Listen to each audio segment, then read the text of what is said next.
The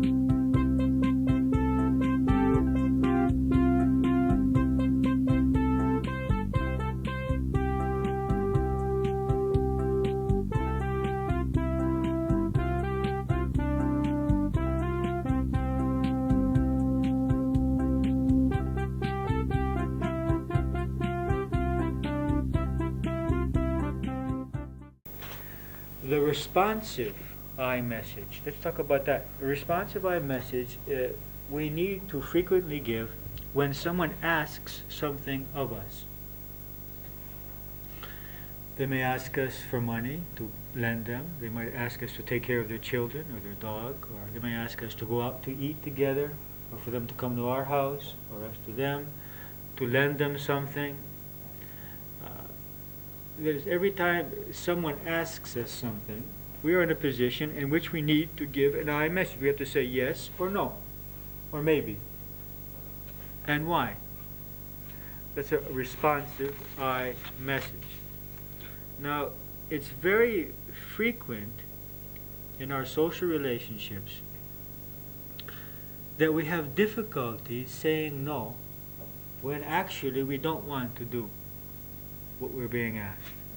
There are also some situations in which people have difficulty saying yes because they're in the role of the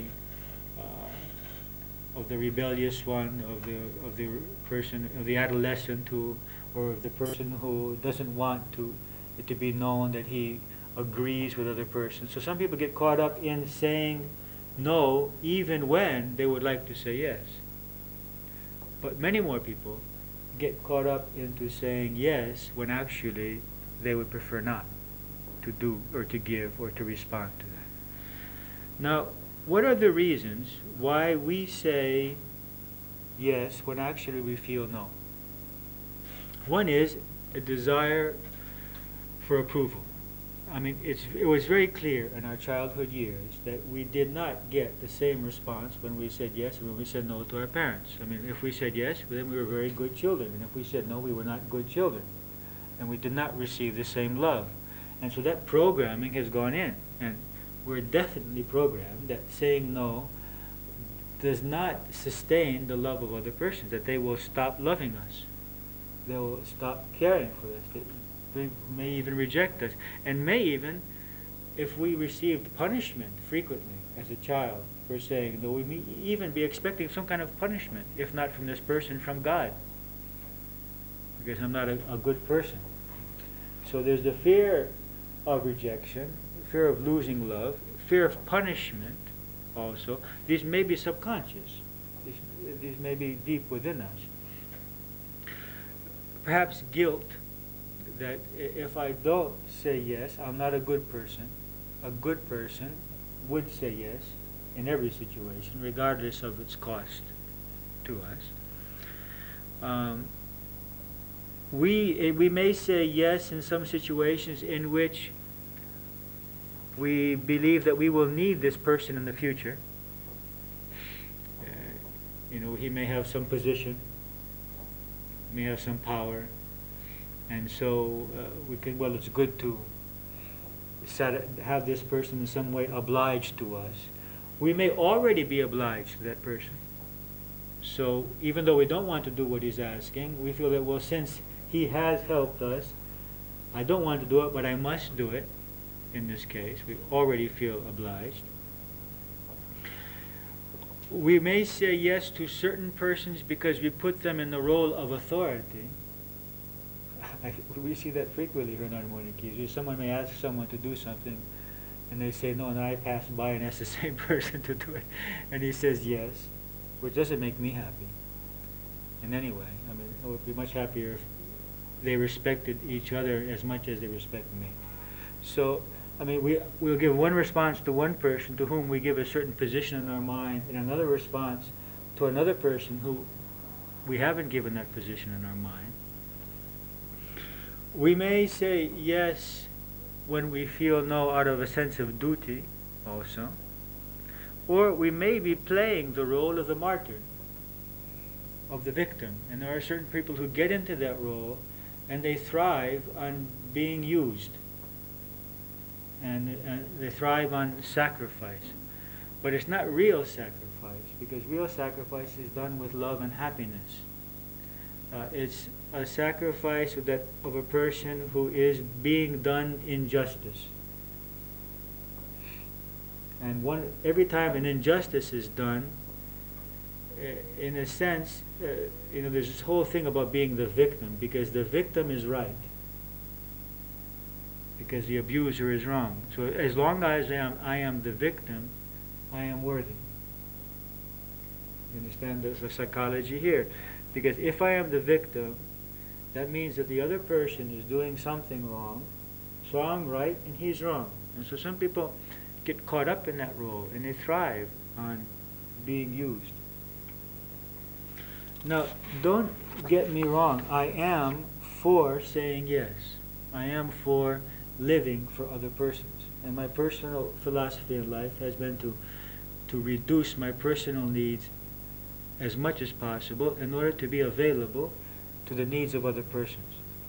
But there are certain situations in which we need to say no.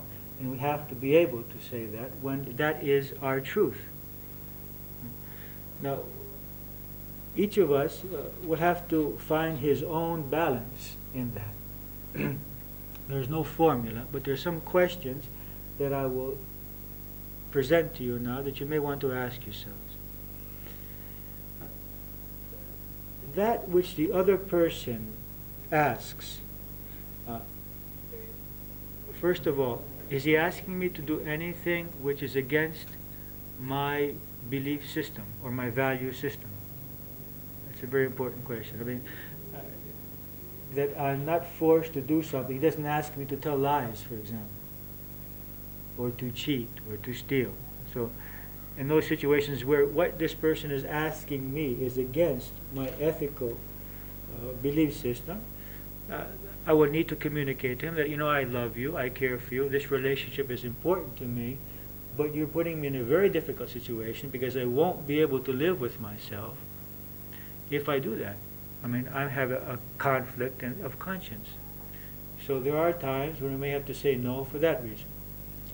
A second situation is when we see, after a period of time, after we've given a chance to enough chances to a person, that he is actually, I can't find the English word, volevete. How do we say that in English? Comfort. No.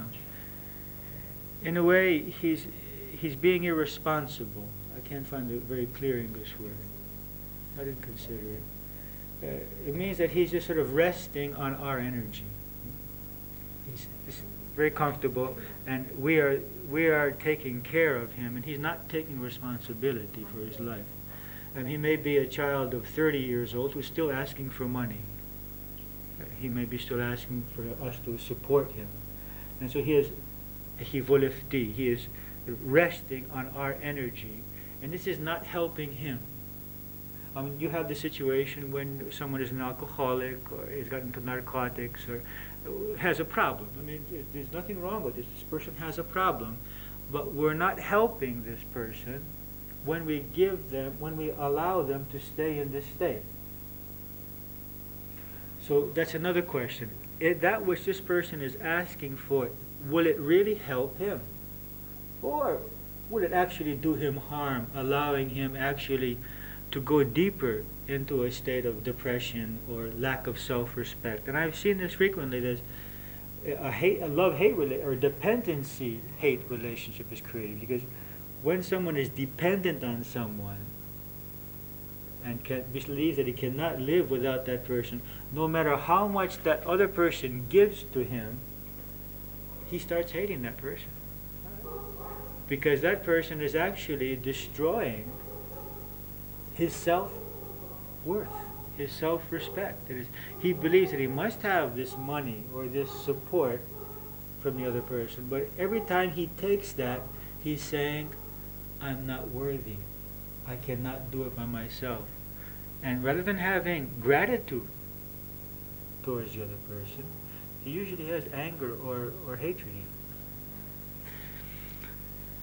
even. Thirdly, I need to ask, whether that which this other person is asking will, whether it's going to be in any way detrimental to the health and the happiness and the security of myself and my family, the people for whom I'm responsible. So as much as possible, I personally believe in doing whatever we can for other persons. But when that does not go through our screening process, and we feel that I cannot do this, or I don't want to do this, or it's not important what this person is actually asking, we need to be able to learn to say no. In other cases, we need to be able to learn to say yes. But in a responsive I message, we always say why. No, because of this. My reason is this. I have this problem. I fear that by giving you this, I'm actually harming you. Or it's against my ethical belief system. Or I just don't have the energy. I would love to do it. You are important to me. But you're finding me in a phase of my life where I just don't have. And I hope that you will not feel hurt, and I hope that you will not feel that I don't love you. But I cannot do this at this point. I'm not in a state in which I can give you what you're asking. We need to be able to give that and explain why. But also, we need also to be able to get free of fears and defense mechanisms which cause us to say no, when actually in us we would like to be able to respond with a yes. Because often we get into the role of the reactory person, the person who's always reacting negatively, and we say automatically no when actually we would like to say yes. So I would like you for next week also to think about 3 responsive I messages. Think of 3 things that you may have been asked in the past, or that you may be asked during the week, and especially things for which you find difficulty, or persons to whom you have difficulty saying the truth. I'm not saying no. Saying the truth. The truth is yes, or the truth is no, and why. What I often find is that I need to explain to the other person that I am in conflict. What is my conflict? My conflict is that I care for that person. I would like to be able to accommodate him, but I have other needs at this moment, or responsibilities, which don't allow me, and I need to explain that I have a conflict. On the one hand this, on the one hand that, and at this point I choose this. That's important, because when we don't explain that to the other person, he just says, well, he doesn't care about me. I mean, I saw that in myself this last year when I started analyzing myself, because I understood something which happened perhaps when I was 2 or 3 years old, which caused me to create the thought form that when someone does not give me what I ask, they don't love me. Most people have this thought form. That if you loved me, you would give me what I want. And this is not true. I mean, we may love someone very much, but not be able to give them what they're asking them at this point. It may be impossible. We may not have the space. We may not be in the condition to give it. So most people have made this connection, to the degree that some parents believe that if this child loved me, he would become a doctor. And he wouldn't become an artist. I mean, he just doesn't love me. Or he would marry this person and not marry that person. So he doesn't love me.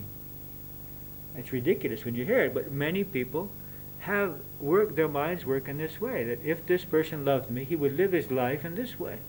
So far the mind goes in this kind of thing. So for next week, I would like you to